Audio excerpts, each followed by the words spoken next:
Bom dia, irmãos e irmãs, a graça e a paz do nosso Senhor Jesus.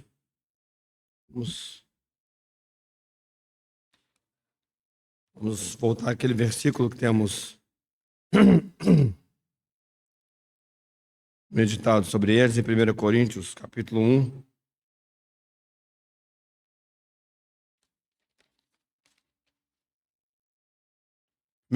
Primeiro Coríntios, primeira carta aos Coríntios, capítulo 1, versículo 4.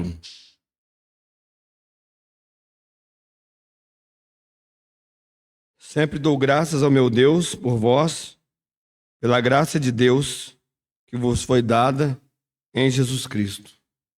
Pela graça de Deus que vos foi dada em Jesus Cristo.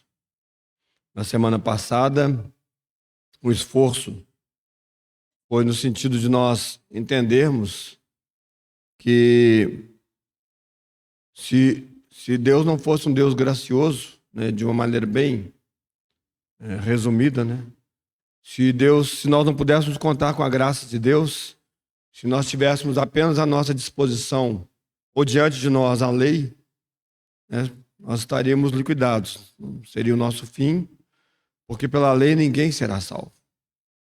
E nós entendemos bem essa verdade, né?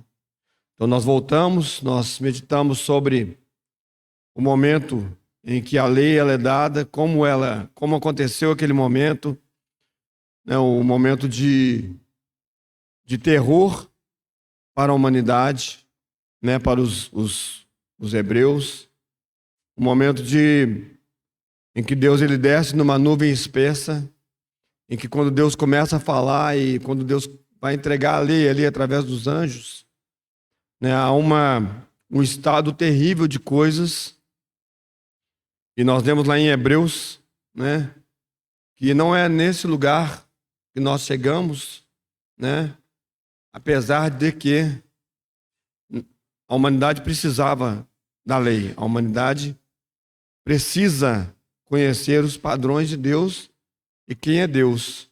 Só que quando nós vemos o padrão de Deus, quando nós observamos quão alto é o padrão de Deus, nós sabemos que nós não alcançaremos. Então, sem a graça, é impossível. Sem a graça, nenhum homem chegará a Deus. Isso foi o que falamos de forma resumida na semana passada, que eu falei, que nós, né, meditamos na semana passada.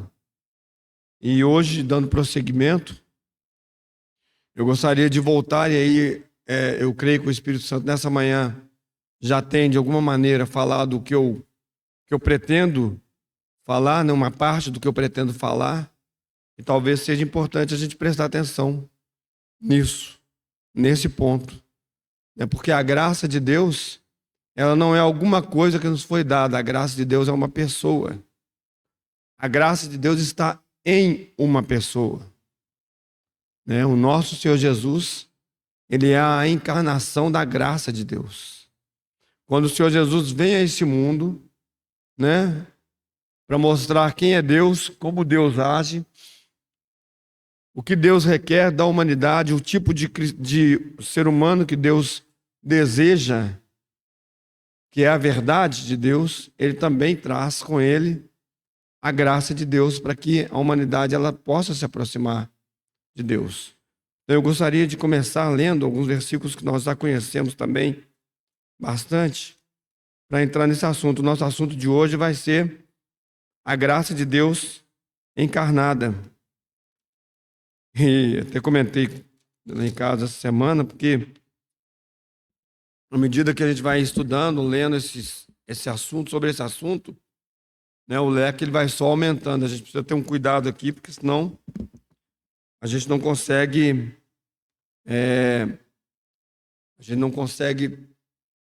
de uma certa maneira, terminar o assunto, né? Mas é um assunto realmente que eu acho que a gente precisa prestar atenção. Ele é vital, ele é primordial na nossa experiência como salvos. Então, se nós abrimos aí no Evangelho de João, capítulo 1, a partir do versículo 9. Evangelho de João, capítulo 1, a partir do versículo 9.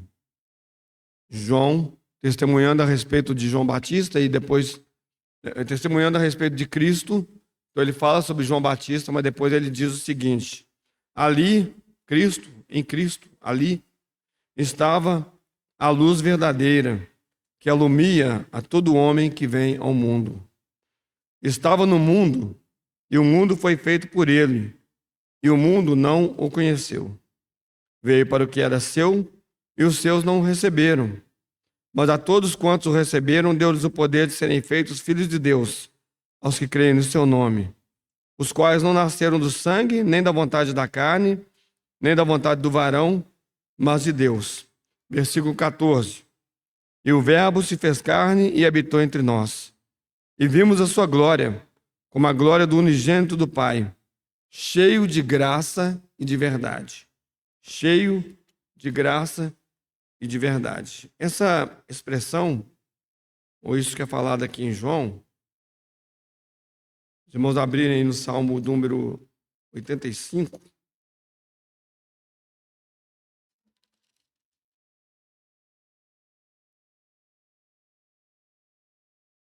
Salmo 85, ele diz o seguinte: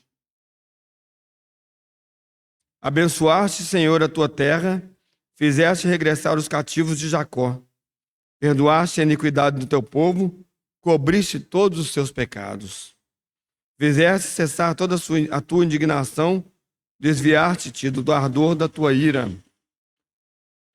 Ele diz: torna-nos a trazer, ó Deus, da nossa salvação, e retira de sobre nós a tua ira. Estarás para sempre irado contra nós, estenderás a tua ira sobre a tua ira a todas as gerações. Não tornarás a vivificar-nos para que teu povo se alegre em ti. Mostra-nos, Senhor, a tua misericórdia e concede-nos a tua salvação. Escutarei o que Deus, o Senhor, disser, porque falará de paz ao seu povo e aos seus santos, contanto que não volte à loucura. Certamente que a salvação está perto daqueles que o temem, para que a glória habite em nossa terra. Versículo 10. A misericórdia e a verdade se encontraram, a justiça e a paz se beijaram. A verdade brotará da terra e a justiça olhará desde os céus. Também o Senhor dará o bem à nossa terra, e a nossa terra dará o seu fruto. A justiça irá diante dele e ele nos fará andar no caminho aberto pelos seus passos. Senhor, nessa manhã, novamente nós queremos agradecer a Ti pelo que o Senhor já tem falado conosco, nos cânticos, nas orações, na meditação da Tua palavra durante o partir do pão. Queremos também, Senhor, pedir ao Senhor que o Senhor nos fortaleça nesse momento, Senhor, que a Tua palavra seja aberta para nós. Senhor, nós sabemos da nossa limitação física, nossa limitação, Senhor, até mesmo de inteligência, Senhor, intelectual, Senhor, mas não contamos com nenhuma dessas coisas nessa manhã, Senhor. Nós contamos com o poder de Deus, Senhor. Senhor, não estamos interessados, Senhor, em boas palavras, Senhor, com todas as coisas certas do seu lugar, Senhor. Estamos interessados, Senhor, no poder de Deus que transforma e modifica, Senhor, as nossas vidas, Senhor. Estamos interessados em ver a Jesus Cristo, Senhor. Ver um pouco mais do Teu Filho, porque isso é que nos livrará da nossa vida fútil, Senhor. Isso é que nos livrará dos nossos pecados, Senhor. Essa visão é que nos levará, Senhor, a uma vida, Senhor, ainda mais produtiva, Senhor. Por isso, rogamos a Ti, Senhor, que no nome dEle, do nosso Salvador Jesus Cristo, Senhor, Senhor, o Senhor se revele a nós essa manhã pela Tua palavra, como o Senhor já tem feito até aqui, Senhor. Continue a falar conosco, Senhor. Fortaleça-nos, Senhor, e glorifica o nome do nosso Senhor Jesus entre nós. Pedimos a Ti, Senhor, que o Senhor rompa os ares, Senhor, que o nosso inimigo não tenha espaço, Senhor, que não haja, Senhor, qualquer situação entre nós essa manhã que nos distraia, Senhor, a ponto de perdermos, Senhor, o que o Senhor deseja falar aos nossos corações nessa manhã. Estamos aqui diante do Senhor para meditar a respeito de Cristo e receber mais da vida dele. E é o que nós pedimos a Ti, que o Senhor nos dê, para a glória do Teu nome, em nome de Jesus. Amém. A pessoa do Senhor Jesus, como já temos sido lembrados nessa manhã, é a pessoa central desse universo. Ele é o centro desse universo. Ele é aquele que deveria vir, ele é aquele que veio. Ele é aquele que Deus buscava para salvar os homens. Ele é o ser humano perfeito e completo na perspectiva de Deus. Talvez olharmos da perspectiva humana, na perspectiva humana, né, você talvez vá fazer algumas perguntas. Mas por que foi assim? Por que em algum momento da sua história tanta fraqueza? Por que ele permitiu, sendo Deus, ser levado a uma cruz por pessoas injustas? Por que essas coisas, na perspectiva humana, nós poderíamos ter algumas perguntas. Por que a minha vida hoje ela não é uma vida isenta de problemas? Já que Ele é Senhor da terra e dos céus. Tem muitos porquês na perspectiva humana. Na perspectiva de Deus, Ele é o amém. Ele é o cumprimento. Ele é a perfeição. Ele é tudo o que era necessário, tudo que é necessário na história da humanidade, na perspectiva de Deus, e é o que interessa para nós. E é o que interessa. É o que nos basta. E o Senhor Jesus, quando Ele vem a esse mundo, né, a encarnação da graça de Deus, da verdade de Deus, Ele então vai mostrar para nós que temos os nossos olhos abertos o que Deus requer, o que Deus deseja, qual é o coração de Deus com relação aos homens, com relação à humanidade que Ele criou. E quando nós olhamos então a sua história, nós entendemos qual é a história da graça, o que Deus planejou em termos de graça para as nossas vidas. Porque mesmo antes do Senhor Jesus vir a essa terra como Deus encarnado, como um homem, né? Deus encarnado numa pessoa, num homem, mesmo antes dele vir, a história da graça, como disse para os irmãos e para as irmãs na semana passada, já estava acontecendo desde a eternidade. Deus sempre foi um Deus cheio de graça. Deus sempre foi um Deus cheio de graça e de misericórdia. Então o Senhor Jesus, ele se manifesta, e aí se nós lemos, né, a carta de Paulo a Tito,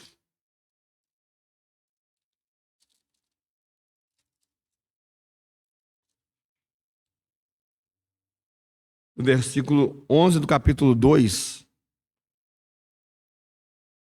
a gente, lendo esses versículos que nós vamos ler aqui, a partir do versículo 11, né, a gente pode entender então como é essa história da graça, né, como ela acontece conosco. Eu acho que nenhum de nós aqui tem dúvida com relação a isso, mas eu acho que é importante a gente voltar a falar sobre esses assuntos. Então, fala assim: porque a graça de Deus se há manifestado, trazendo salvação a todos os homens, ensinando-nos que, renunciando à impiedade e às concupiscências mundanas, vivamos nesse presente século sóbria, justa e piamente, aguardando a bem-aventurada esperança e o aparecimento da glória do grande Deus e do nosso Senhor Jesus Cristo, o qual se deu a si mesmo por nós para nos remir de toda iniquidade e purificar para si um povo seu especial, zeloso de boas obras. Fala disto e exorta e repreende com toda a autoridade, ninguém te despreze. Aqui quando Paulo vai falar para Tito, ele fala: olha, a graça de Deus se manifestou. E ela se manifestou de algumas maneiras. Então, quando nós pegamos aqui esse trecho que nós lemos agora, nós vemos que a graça de Deus, ela se manifesta salvadora. Então, o primeiro ponto para nós que nós deveríamos pensar é que este homem, o Senhor Jesus, a graça de Deus se manifesta trazendo salvação, como já fomos lembrados nessa manhã, né? Uma vez que a nossa situação ela era tão caótica, porque até então nós tínhamos apenas, ou nós nem tínhamos, né? Os hebreus, os judeus tinham diante deles apenas a lei, o caminho que eles poderiam, entre aspas, chegar até Deus, né? Era cumprindo a lei, e eles sabiam que não podiam fazê-lo, né? Uma vez que a nossa situação era tão caótica, tão difícil, tão impossível, era necessário que alguma coisa muito maior do que essa lei, muito maior do que esses preceitos, viesse para nós, entrasse na nossa história. E Deus não mandou alguma coisa, Deus mandou alguém. Era necessário um tal sumo sacerdote como esse, sem pecado, separado dos pecadores, apto, como foi lembrado aqui agora há pouco, uma pessoa que pudesse bater no peito e dizer: eu sou a pessoa que pode levar vocês a Deus. Eu posso levar vocês a Deus. Então, quando o Senhor Jesus ele diz né, naquele cumprimento lá daquela visão lá de Jacó, ele fala: vocês vão ver os céus abertos e os anjos de Deus subindo e descendo. É porque ele sabia que era ele, com a sua vida incorruptível, com a sua vida totalmente sem pecado, que abriria a porta dos céus para nós. Ele fez todas as coisas. Então, quando nós olhamos, por exemplo, e eu acho que falei sobre isso com os irmãos da semana passada, ou pelo menos estava no meu coração de falar, né, talvez eu tenha mencionado, quando nós olhamos ali o Sermão do Monte, falei sim, o Sermão do Monte, quando nós vemos aquele padrão altíssimo, elevadíssimo de uma pessoa, que o Senhor fala assim: olha, deixa eu falar para vocês quem é uma pessoa que é o cidadão celestial. Vou falar para vocês o que é o cidadão celestial. O cidadão celestial, ele é assim, assim, ele faz assim, ele não faz assim, ele vive dessa maneira. Quando nós olhamos aquilo ali, qual que é o nosso primeiro grito? Miserável homem que sou. Miserável, desgraçado homem que sou. Infeliz. Como é que eu chego nisso? Até a vinda do Senhor Jesus, todos os homens deveriam pensar da mesma maneira. Como chegaremos nessa situação? Como alcançaremos a Deus? Né? Como o salmista disse, né? Ele faz essa pergunta: Senhor, quem é que vai morar no seu santuário? E aí ele vai colocar um monte de situações também que a gente fala: bem, eu estou longe disso. Aquele que não há dolo, aquele que não fala coisas erradas com seus lábios, ele vai falar muitas coisas que eu falo assim: bem, eu estou fora. Fui reprovado nessa prova. Não tem como chegar lá. Mas aí vem o Senhor Jesus, como homem, e ele começa a andar nessa terra, e ele começa a mostrar para nós que sim, pela graça, é possível chegar a Deus. E ele, então, é a graça. E ele, então, essa palavra, esses trechos que nós lemos aqui em Tito, ele vai mostrar para nós que ele se manifesta de maneira salvadora. A salvação, ela não diz respeito apenas a nós sermos livrados de um futuro negro, de um futuro distante de Deus, de um futuro numa eternidade sem Deus. Não diz apenas respeito a isso. Não é apenas isso, irmãos. A salvação é muito mais do que isso. Muito mais do que isso. A salvação é uma pessoa.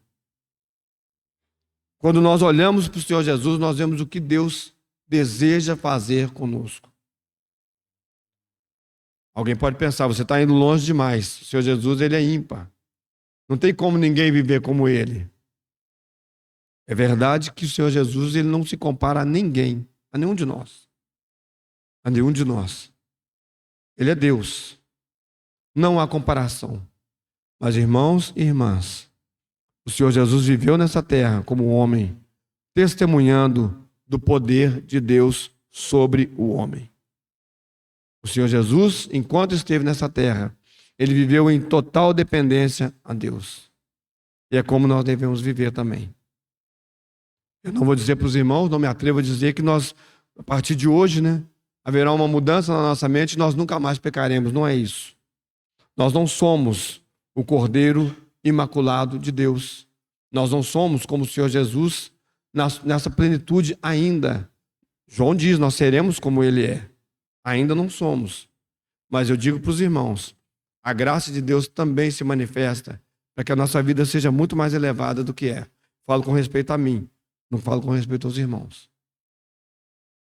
A graça de Deus, o Senhor Jesus, ela também se manifesta para que vivamos uma vida de uma forma muito superior à que nós vivemos dia após dia. Dia após dia. Foi para isso que o Senhor Jesus também se manifestou. Então aí nós vamos para esse segundo ponto. A graça de Deus, ela se manifesta para nos dar uma nova perspectiva de vida. Então nós olhamos para o Senhor Jesus, nós falamos: puxa, que pessoa diferente, que pessoa completamente diferente de tudo que eu consigo ver, de tudo que eu já vi em termos de humanidade até hoje. Não tem Buda, não tem Gandhi, não tem ninguém, não tem nenhum homem que a gente olha para ele e fala assim, que homem perfeito. Como esse homem é perfeito nos seus caminhos. Como ele faz todas as coisas de uma maneira perfeita. Como as suas palavras são perfeitas. Como os seus atos são perfeitos. Como as suas respostas são perfeitas. Como as suas ações diante dos perigos, dos riscos, são perfeitas. Não há nenhum homem assim, a não ser Jesus Cristo. Ele nos dá uma nova perspectiva de vida, irmãos. Ele mostra para nós, irmãs, que nós não estamos numa situação ainda que nós deveríamos estar, mas que Deus é poderoso para nos colocar nela. Deus é poderoso para nos fazer ter reações diferentes. Deus é poderoso para nos fazer pensar diferente. A nossa mente ser transformada. E aí eu volto também para esse ponto. Porque não é você sendo transformado numa coisa melhor. É você sendo substituído por alguém melhor. É você sendo substituído por uma vida gloriosa, uma vida santa. Alguém que de dentro de você vai falar com você, faça isso, não faça aquilo. Fala, mas eu não consigo não fazer, mas eu estou contigo todos os dias até a consumação dos séculos. Então a graça de Deus, se o Senhor apenas tivesse escrito para nós como era a lei, o que nós precisávamos fazer, como nós precisávamos viver, não seria satisfatório para nós. Não nos ajudaria. Não faria sentido para nós. Porque eu conheço a lei. Quer dizer, eu conheço os 10 mandamentos, eu não conheço a lei. Eu conheço aquele pouquinho ali que já é, eu não quero conhecer mais, não preciso. Aquilo ali já basta para me mostrar o quanto eu sou fracassado. Mas quando a lei diz algumas coisas para mim, eu falo assim, ok, eu sei. Eu sei que eu não posso adulterar, eu sei que eu não posso roubar, eu sei que eu não posso ter outros deuses diante de mim, eu sei disso tudo, mas eu não consigo. Quando eu necessito de alguma coisa, aquela coisa se torna um Deus para mim. Eu próprio sou um Deus para mim muitas vezes. Ou meus filhos, ou minha esposa, ou o marido, ou seja quem for, ou meu trabalho. Tem muitas coisas que se tornam Deus para mim. Tem muitas coisas que chamam minha atenção. E aí é que realmente a gente fica em dificuldade. Porque se fosse apenas escrito, se fosse apenas um documento cheio de coisas que você deve ou não fazer, isso é que nos condena. Porque você falou, ok, eu sei que não posso, eu sei que o padrão de Deus é elevado, mas eu não posso. Mas irmãos e irmãs, Deus não fez assim conosco. Sim, Deus nos mostrou o seu padrão. Mas Deus nos mostrou quem é o seu padrão, como é o seu padrão, numa pessoa, Jesus Cristo, Ele mesmo, Deus encarnado. E mais do que isso, irmãos, ao morrer e ao ressuscitar, o Senhor Jesus providenciou vida e vida em abundância para cada um de nós. Eu vim para que vocês tenham vida e vida em abundância. Eu não apenas tirei vocês da morte. Seria o que está dito na nossa palavra. Deus não apenas nos tirou da morte eterna, de uma condenação eterna. Deus também nos tirou de uma vida fútil. Deus também nos tirou de uma vida sem sentido. Deus também nos tirou de uma vida de pecado. Não digo que não haja pecados, eu digo que não há prazer no pecado. Não há nenhum prazer mais no pecado. Quando eu caio, meu coração se entristece profundamente. Porque é uma vida que está em mim, essas coisas não condizem com ela. Essas coisas não dá para essas coisas andarem juntas. Não dá para eles ficar juntos, porque agora é uma vida de santidade, uma vida superior que está em mim e que está me transformando à imagem de Cristo. A graça também, ela nos dá esse sentimento ou essa expectativa de alguma coisa que virá, aguardando a bem-aventurada esperança. Nós também estamos olhando para frente. Porque quando o Senhor Jesus ele vem a este mundo, e ele vai embora deste mundo, ele diz para nós, olha, eu vou, mas eu vou voltar para buscá-los. Eu vou e vou preparar-vos lugar, para que quando eu voltar, eu tome vocês para mim e vocês estarão para sempre comigo. Então a graça de Deus na pessoa de Jesus Cristo, ela é tudo isso, irmãos. É tudo isso. Ela tem a ver com o nosso passado, ela tem a ver com o nosso presente, ela tem a ver com o nosso futuro. E um futuro eterno. Por toda a eternidade, o Cordeiro será o nosso guia. Não haverá mudança na eternidade, não haverá outro nome na eternidade, não haverá outro ser na eternidade. O Cordeiro, Jesus Cristo, será o nosso guia. Ele e o seu Pai, o nosso Deus, agora o nosso Pai, enxugarão dos nossos olhos toda lágrima. Tudo se resume na pessoa de Jesus Cristo. E aí, nós entendemos então como Deus, ele na sua sabedoria, na sua misericórdia, ele faz com que a verdade e a graça possam se beijar, possam estar juntas. A justiça e a graça, a justiça e a verdade possam acontecer na história da humanidade. Porque pensem bem, irmãos. Pensem bem. Quando nós temos a lei, nós temos a verdade. Aquilo ali indica para nós o que nós devemos fazer. É a verdade. Mas nos faltava graça. Não porque Deus não havia dado ou não daria a sua graça, mas porque precisava acontecer exatamente o que aconteceu. Alguém vir ao mundo e trazer a graça de Deus para esse mundo. Quando o Senhor Jesus entra nesse mundo, no dia do seu nascimento, por isso que os anjos, eles cantam, né? Por isso que há toda aquela manifestação, é porque a graça de Deus, ela entra definitivamente na história da humanidade. Deus já havia mostrado a sua graça de várias maneiras, como vimos no domingo passado.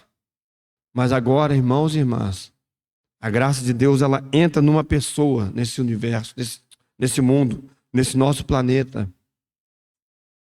e entra de maneira salvadora. E entra nos ensinando a renunciar às impiedades.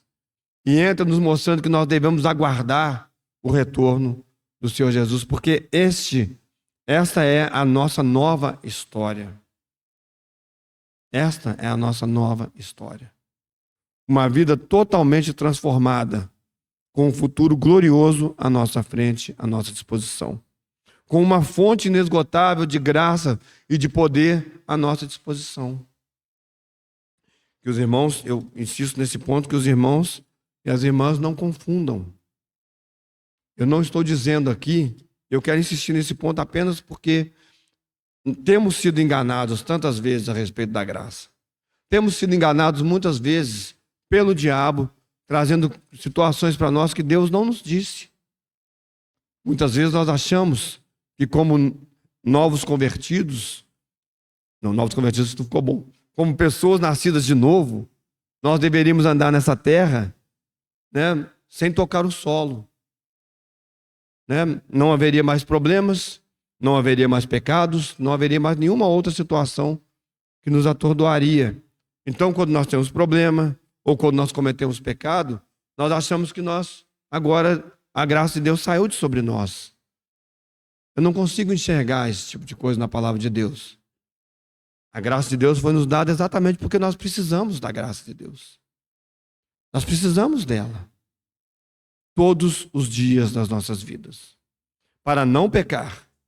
E se pecarmos. A graça de Deus está à nossa disposição o tempo todo. Temos que ter cuidado e responder assim como Paulo respondeu. Pecaremos nós, então, porque estamos debaixo da graça? De maneira nenhuma. Não. A minha vida agora vai virar, né, um caos, uma situação, porque eu estou debaixo da graça? Não, então tá ok, eu estou debaixo da graça, tá valendo tudo, não. Porque a graça de Deus, ela nos ensina a vivermos de maneira piedosa nessa terra, a abandonar a impiedade. Mas a graça de Deus também, irmãos, vai nos lembrar sempre que Deus conhece a nossa estrutura e sabe que nós somos pó. Já falei para os irmãos, eu sou uma pessoa que tem uma imaginação muito fértil. Eu tenho que ter cuidado com isso.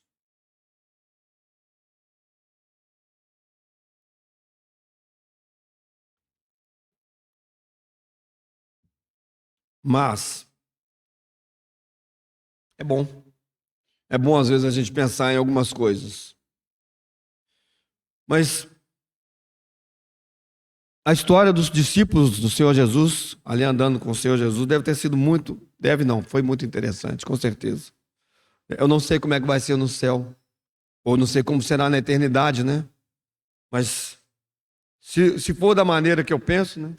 Eu gostaria de sentar com Pedro, eu gostaria de sentar com João, gostaria de sentar com Paulo, gostaria de sentar com Tiago.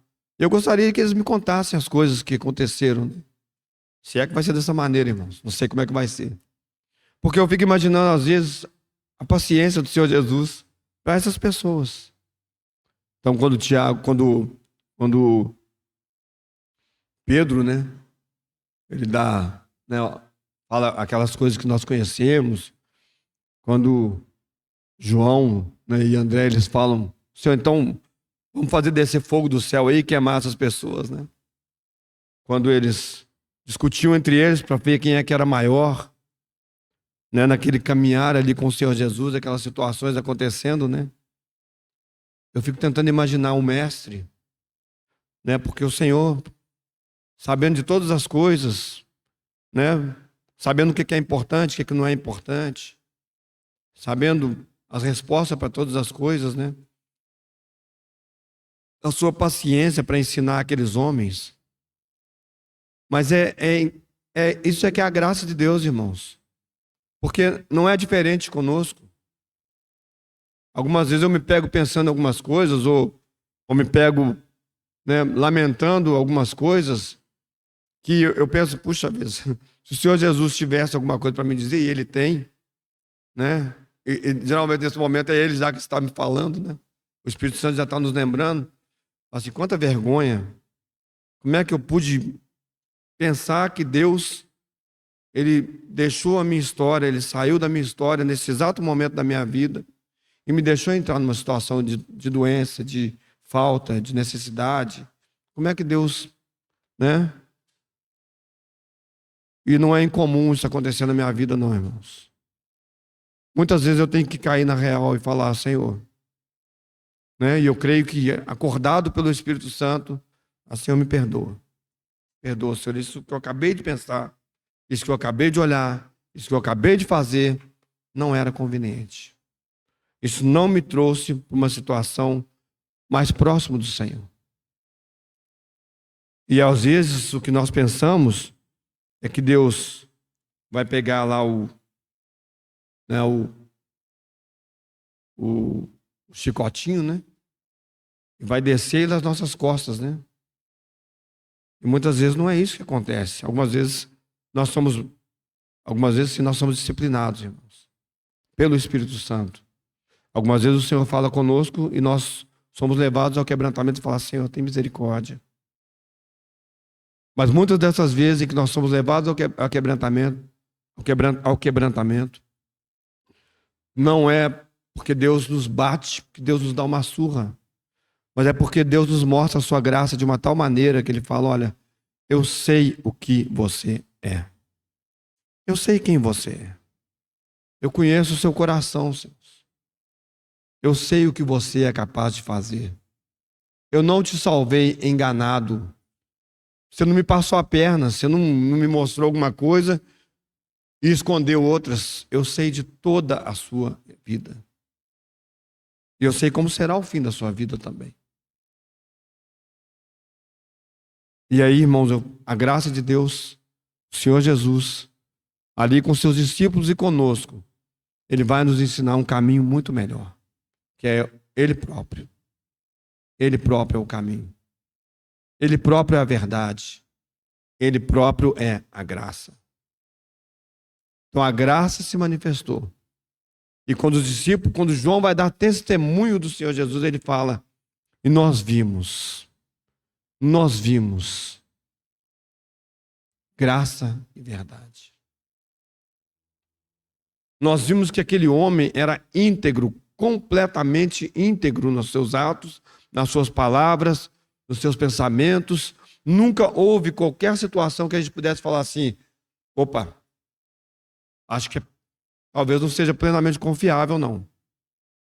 Talvez eu precise tomar cuidado com esse tipo de coisa aqui. Não houve. Os discípulos certamente, irmãos, e deve ser assim conosco, eles olham para o Senhor Jesus e falam assim: ele é totalmente confiável. A ponto de que o testemunho da palavra de Deus com relação a este homem é: Jesus Cristo é o mesmo ontem, hoje e será eternamente. É o mesmo testemunho que é dado a respeito de Deus, em quem não há sombra de variação. Eu acho que eu já falei isso para os irmãos aqui, essa expressão, essa figura, é a figura do relógio de sol. Não sei se isso lá perto de casa, tem uma pracinha lá, que chama Praça do Sol, né, convenientemente, porque lá tem um relógio de sol, é bem interessante. Então, a sombra vai mudando ali à medida que o sol, né, à medida que a Terra vai girando, né, já fala que o sol vai andando, né? À medida que a Terra vai girando ali, a sombra ali vai mudando de lugar. Então você tem uma variação ali da sombra que você sabe qual que é o horário, né, aproximado. A ideia é essa. É que o Senhor Jesus, ou o nosso Deus, eles não sofrem variação.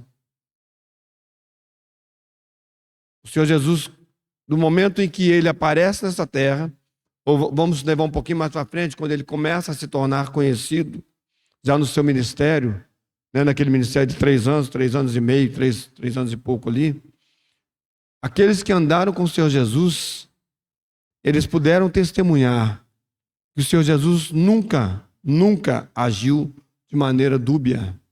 O Senhor Jesus nunca agiu de maneira que alguém pudesse falar: tem um problema aqui.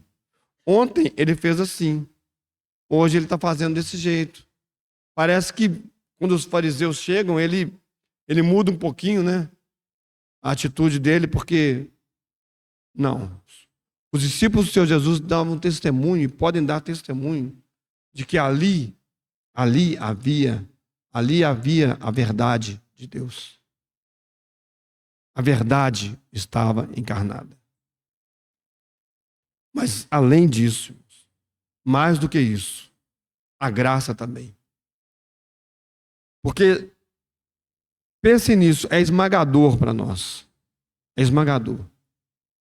Se Deus nos revelasse a sua pessoa, como ele nos revelou no Senhor Jesus, apenas nos mostrando quem ele é, como ele é e o que ele deseja para a humanidade, mas não nos desse a graça, nós seríamos esmagados. Nós diríamos: ok, Deus, ok, Senhor, nós vimos. E nós temos que nos ajoelhar e dizer: realmente é grande, é sem pecado, é glorioso. Mas o que fazer? Como isso me ajuda? E Deus não cometeria nenhuma justiça em dizer: não tem como. Vocês se afastaram de mim. Era isso que eu queria de vocês quando eu ofereci para vocês a árvore da vida. Era uma pessoa assim que eu queria fazer de vocês. Vocês se afastaram de mim. Eu estou mostrando para vocês qual é o meu propósito para a humanidade. O primeiro, o Senhor Jesus é o primogênito entre muitos. O unigênito tornou-se o primogênito. Mas seria para nós, não seria de valor para nós, no sentido da nossa salvação, se a graça nos estivesse acompanhando. Então, irmãos, isso é maravilhoso.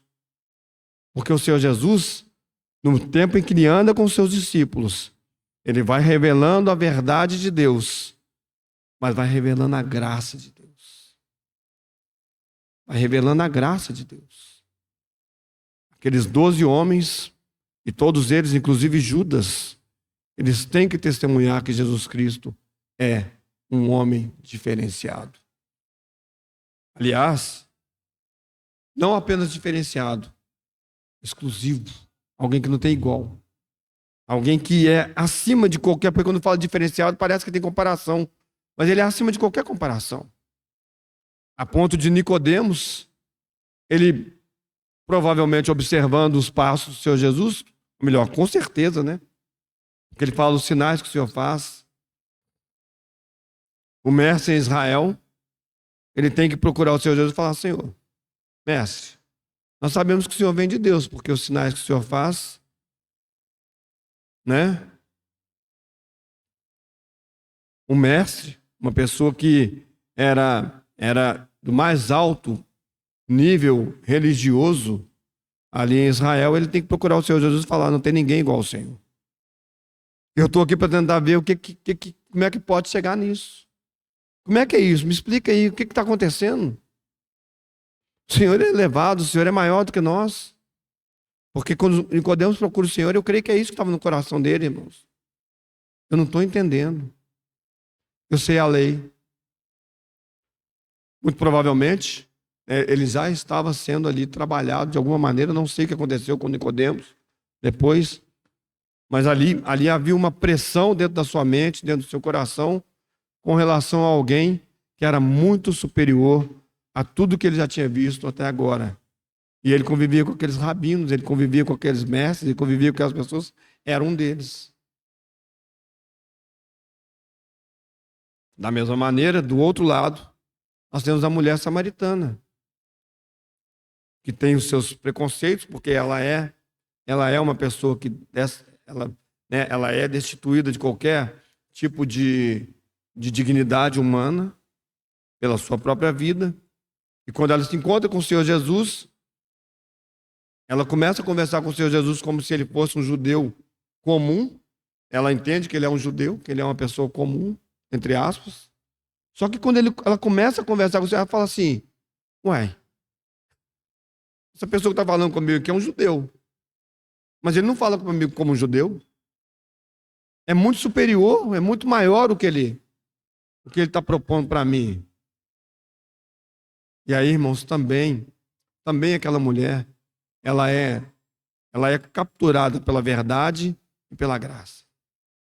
O Senhor fala: olha, eu vou falar para você. Vai lá, chama o seu marido, vem, para a gente continuar conversando. Não, não tem marido. Ah, é verdade, você não tem marido. Você já teve 5, que você está com ele agora, não é seu marido. A verdade chegou. Se para nisso, a mulher poderia ficar muito ofendida, né? Mas, irmãos, a graça se manifestou. A graça se manifestou. Olha, mulher, o que você está procurando nesse monte de marido, o que você está procurando nesse mundo, o que você está procurando, você vai encontrar em mim. E quando você encontrar, você não vai ter necessidade de mais nada. De mais nada. E os irmãos e as irmãs lembram o final da história? Deixando ali o seu cântaro, a mulher foi à cidade. Ela foi lá buscar água. Ela achou água. Ela encontrou água. Mas muito superior à água que ela havia ido buscar. Porque se você beber dessa água, você vai ter sede de novo. Mas a água que eu te der, ela vai fazer em você alguma coisa tão eterna e maravilhosa que você não vai precisar mais de água. Então, irmãos, pensem nisso. E pensem nessa perspectiva. O Senhor Jesus é o mesmo ontem, hoje e será eternamente. O Senhor Jesus que você proclama, que você diz que segue, que você diz que te salvou, é o mesmo Senhor Jesus, cheio de graça e de verdade. Cheio de graça e de verdade. Hoje, Ele está querendo mostrar para você a verdade. Ele deseja te livrar da mentira. Ele deseja te livrar dessas coisas que foram colocadas aí na sua mente, no seu coração ao longo da sua história. Mas Ele quer fazer isso para te mostrar que a graça de Deus, ela é suficiente para te levar para uma outra situação na sua história, como levou aqueles homens.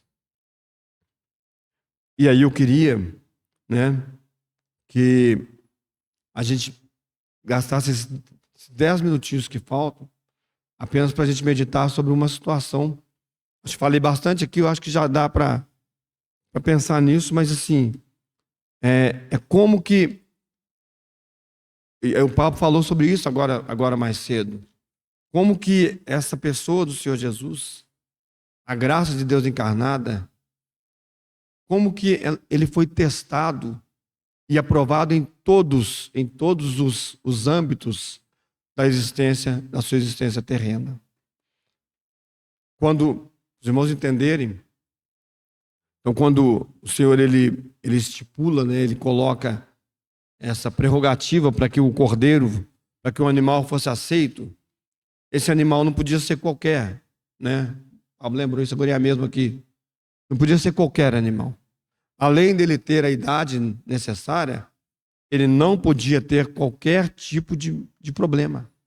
Ele não podia ser manco, ele não podia ter mancha, ele não podia ser cego, ele não podia ter nenhum tipo de dificuldade, nenhum tipo de problema, porque Deus não aceitaria esse animal, né?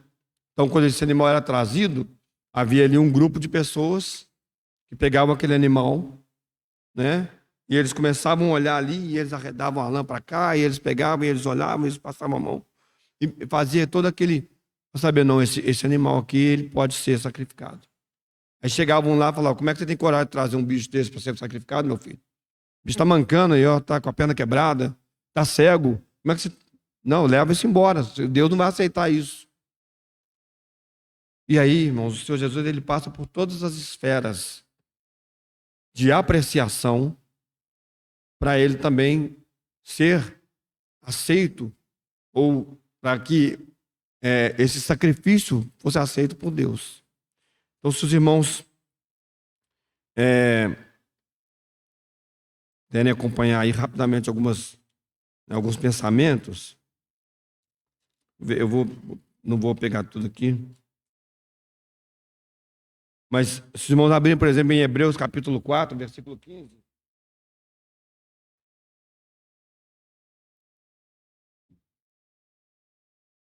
fala assim, vamos ler o 14 e o 15. Visto que temos um grande sumo sacerdote, Jesus, Filho de Deus, que penetrou nos céus, retenhamos firmemente a nossa confissão. Porque não temos um sumo sacerdote que não possa compadecer-se das nossas fraquezas, porém um que, como nós, em tudo foi tentado, mas sem pecado. Então, o Senhor Jesus, ele pode ser o nosso sumo sacerdote, ele pode interceder por nós junto a Deus, porque ele não cometeu pecado. Então, a palavra de Deus já diz isso para nós. Se você, aí eu vou citar os versículos, irmãos, para a gente poder ganhar um tempo aqui. Se os irmãos quiserem anotar, depois também, quem quiser, eu posso passar. Mas, primeiramente, o Senhor Jesus, ele é examinado. Vou usar essa palavra, examinado, como é esse cordeirinho que é examinado para saber se ele, esse cordeiro que é examinado, esse animal que é examinado para saber se ele tem condições de ser sacrificado, pelo próprio Deus. Os irmãos depois leiam Mateus capítulo 3, versículo 17. Também Mateus 17, versículo 5. Espero ter anotado todos os versículos certinhos. Eu sempre vou lá e olho depois. Em 2 Pedro 1, 17. Né? Então, quando Deus ele fala assim, este é o meu filho amado, em quem eu tenho prazer. Então, quando os irmãos vão se lembrar, que lá no Monte da Transfiguração, né? Quando eles sobem, né? Aquela história chamada, o título é o Monte da Transfiguração, porque é quando o Senhor se transfigura, né? Quando eles sobem ali, aparecem outras pessoas conversando com o Senhor Jesus, né? E Moisés e Elias estão ali conversando com o Senhor Jesus e os discípulos estão ali. E aí, lá no final dessa conversa, mais pro final da conversa, né? O Senhor Jesus fica sozinho, ele se transfigura, ele mostra a sua glória, e ele fica sozinho, e aí Pedro fala, Senhor, seria bom a gente fazer aqui 3 tendas, né? Uma para o Senhor, outra para Moisés, outra para Elias. E aí vem uma voz do céu e diz, este é o meu filho amado. Este. Não tem Moisés, não tem Elias, não tem ninguém. É Jesus. Então, se você pegar ali Elias, um tipo dos profetas, Moisés, a lei.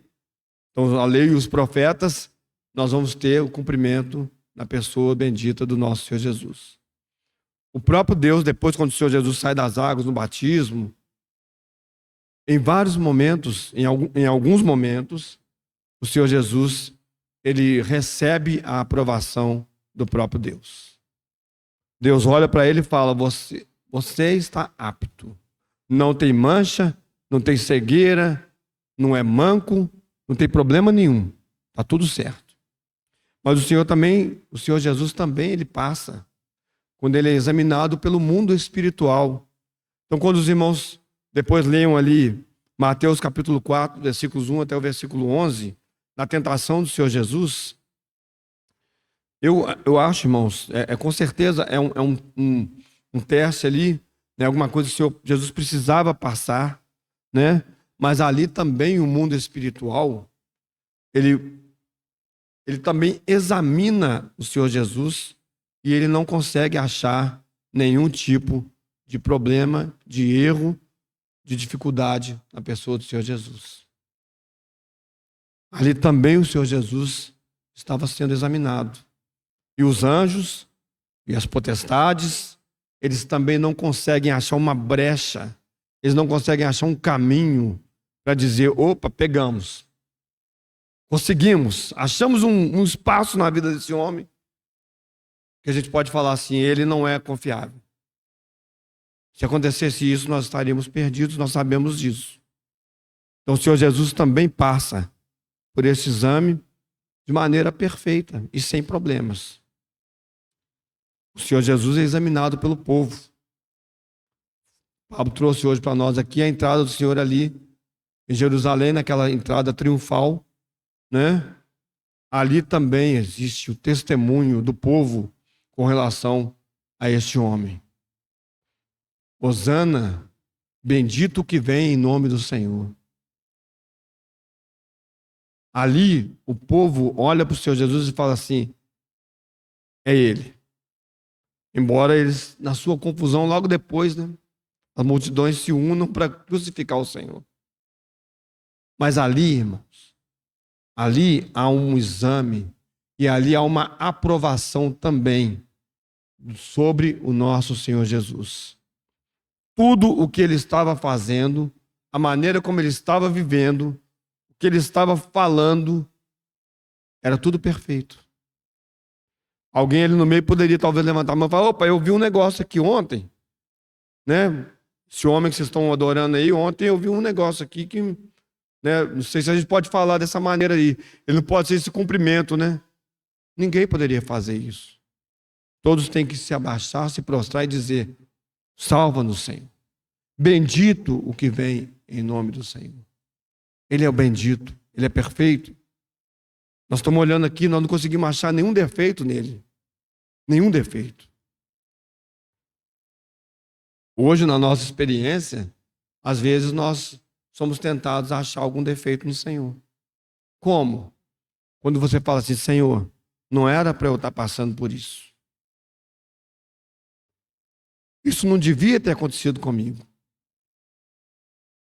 É quando nós falamos assim: Senhor, o Senhor não foi tão perfeito como eu achei que o Senhor deveria ser.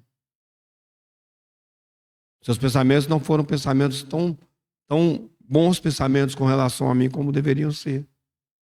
E nós pecamos. Porque nós deveríamos crer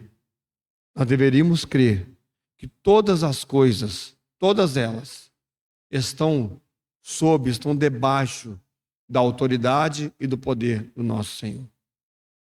Nenhum de nós aqui, irmãos, estará em algum momento na nossa história perdido, sem que o Senhor ele nos guie, sem que o Senhor esteja nos vendo, mesmo que pareça que ele está em silêncio.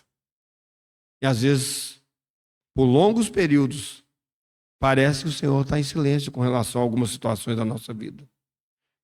Ele pode estar em silêncio, irmãos, mas sem trabalhar ele não está. Ele continua trabalhando. O Espírito Santo continua trabalhando em nós.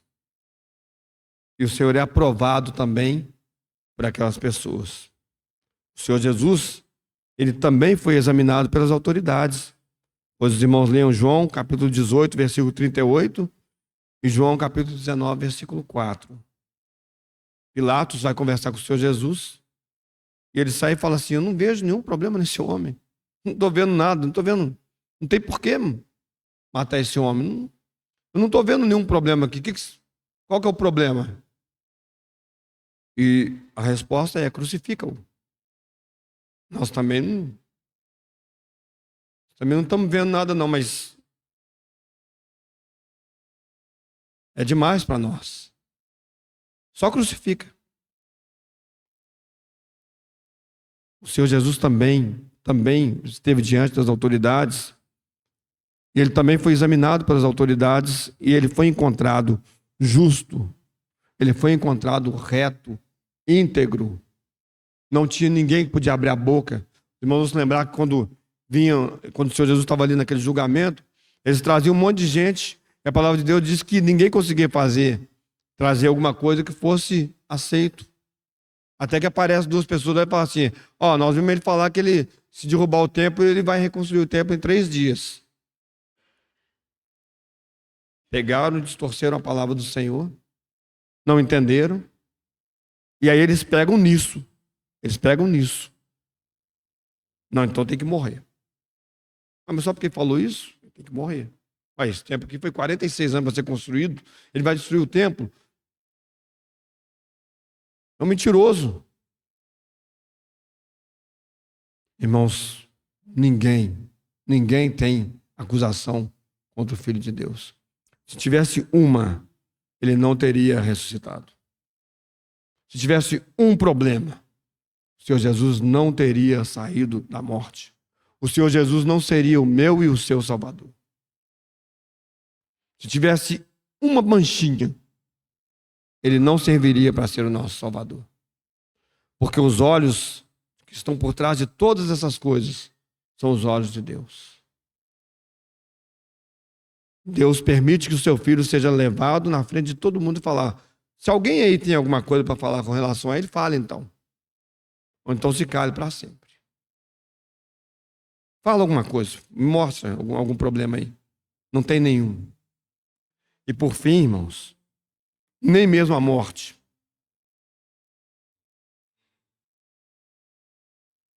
O salário do pecado é a morte. Nós morremos por causa do pecado. Se não houvesse pecado, não teria morte. O Senhor Jesus morreu. Mas a morte não pode retê-lo. Porque ao ser examinado, fala assim: mas você só poderia estar aqui se tivesse pecado. Como não pecou, não tem como ficar aqui. E aí, esse é o poder de Deus para trazer o Senhor Jesus de volta à vida. Não há, nem na morte, qualquer suspeita, qualquer problema com relação à vida do Senhor Jesus. O Cordeiro Imaculado de Deus, o Santo de Deus. Irmãos, é essa vida, é esse homem, é essa graça e verdade juntas numa pessoa que Deus oferece para nós. Para nós hoje podemos viver de uma maneira que agrade a Deus, que é o próximo assunto que eu falarei, se eu permitir. Como é que essas coisas elas devem entrar na nossa vida e como é que os coríntios, eles, não sei por que motivo, né? Eles não conseguiram entender inicialmente essa verdade. Eles se tornaram pessoas que eles provavelmente pegaram a graça de Deus, haviam sido salvos, e aí eles talvez pensaram da graça de Deus alguma coisa que não era. Como talvez nós, às vezes, pensamos da graça de Deus alguma coisa que não é. À nossa disposição hoje, irmãos, está a verdade. Nós conhecemos a Deus porque nós conhecemos a Cristo. Nós vemos a Deus porque nós vemos o Senhor Jesus. Nós sabemos o que Deus requer de nós. Nós sabemos como é um verdadeiro cidadão celestial, como ele deve andar, porque nós vemos a Cristo. Ou nós vimos a Cristo. Mas nós também sabemos, nós também entendemos que o que se requer de nós para agradarmos a Deus também está em Cristo. A graça e a verdade. Não há ninguém como Ele. Não há história contada nessa terra que se pareça com essa história. Não há ninguém que possa tomar o seu lugar e dizer, eu posso te salvar. Não há ninguém que possa tomar o seu lugar e falar, eu posso te fazer agradar a Deus. Nem presbítero, nem marido, nem esposa, nem filhos. Ninguém. Não há ninguém que possa dizer para você, eu vou fazer com que você ande de uma maneira adequada. Ninguém. Só uma pessoa, Jesus Cristo. Porque Ele é poderoso para nos fazer andar da maneira que nós devemos andar. Porque Ele tem graça para que quando nós cairmos, Ele nos levante e não nos deixe prostrados. Porque Ele é poderoso e Ele dá graça para nós sabermos que nós somos aceitos por Deus. Essa é a verdade, irmãos. Verdade carregada e cheia da graça. Irmãos, minha última palavra para concluir isso aqui para os irmãos é um apelo. Não deixe, e eu faço esse apelo para mim, não deixe nenhuma pessoa, nenhum objeto, nenhum desejo, nada nesse mundo tomar o lugar de Jesus na sua vida. Não deixe nada tomar o lugar de Cristo na sua vida. Nem a sua esposa, nem o seu marido, nem os seus filhos, nem os seus líderes, nem o seu chefe, nem o seu trabalho, nem a sua casa, nem o seu carro, nem a sua saúde, nem os seus desejos por prazeres. Não deixe nada, nem ninguém tomar o seu lugar, tomar o lugar de Cristo na sua vida. Porque ninguém fará o que Ele fez por nós. Ninguém é o que Ele deve ser para nós. Ninguém nos garante o que Ele nos garante. Que o Senhor tenha misericórdia de nós. Senhor, nós te agradecemos pela tua fidelidade. E, Senhor, embora nos faltem palavras, sentimentos, sensações, nós estamos aqui pela fé, Senhor, rogando a Ti, Senhor, que o Senhor faça verdade, Senhor, essa palavra nas nossas vidas, Senhor. Nós enxergamos o nosso Senhor Jesus como a verdade e a graça de Deus dispensados para nós pela Tua grande misericórdia, Senhor. Ajuda-nos a viver baseados nessa verdade, Senhor, ao longo dessa semana que está diante de nós, Senhor, e por toda a nossa vida. Senhor, nos livra de Satanás, Senhor. Nos livra dos demônios, Senhor, que tendem, Senhor, nesse momento, Senhor, a trazer confusão, Senhor, a trazer qualquer tipo de embotamento na nossa mente, Senhor, para não compreendermos isso de maneira verdadeira e de maneira real. Senhor, nos livra de toda hipocrisia, Senhor. Nos livra de todo mal, Senhor. E nos conduz, Senhor, para que Cristo seja tudo em nós, Senhor, ainda nesses dias, Senhor. Assim como Ele será tudo em todos, Senhor. Senhor, no cumprimento da Tua vontade eterna para essa terra, Senhor. Louvado seja o nosso Salvador Jesus Cristo. Senhor, adorado seja o Teu nome. Ó Senhor, nós queremos nos render a Ti. Em Teu nome mesmo, Senhor Jesus, nós oramos. Amém.